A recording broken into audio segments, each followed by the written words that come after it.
এবারে আমরা একটা প্রোগ্রাম নিচ্ছি, যেটা আমার চিফ সেক্রেটারি, আমি এবং ডিজি পুলিশ আছেন।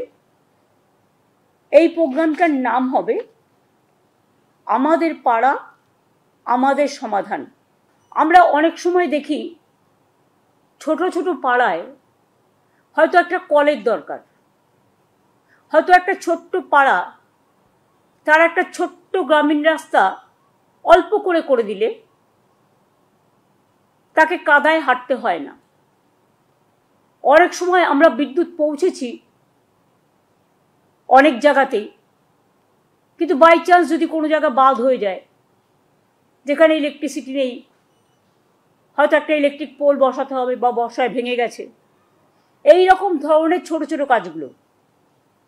ধরুন একটা আইসিডিএস সেন্টারের বাড়ি ভেঙে পড়েছে, তার ছাদটা করে দিতে হবে। ধরুন একটা স্কুলের ছাদটা দিয়ে জল পড়ছে, ওই ছাদটা করে দিতে হবে। পুরো স্কুল বিল্ডিং নয়, ছাদটা। এই রকম ছোট ছোট কাজের জন্য আমরা একটা প্রোগ্রাম নিয়েছি গভর্নমেন্টের, আমাদের পাড়া আমাদের সমাধান। এক্ষেত্রে সিস্টেমটা হচ্ছে, আমাদের সরকারি প্রকল্পে অনেক মানুষ অংশ নিয়েছেন। এবার মানুষের প্রকল্পে আমাদের সরকার পথে নামছেন। যদিও এটা খুব ছোট্ট প্রোগ্রাম, কিন্তু যদি বিস্তৃতি দেখেন তাহলে এর বিস্তৃতি খুব ব্যাপক।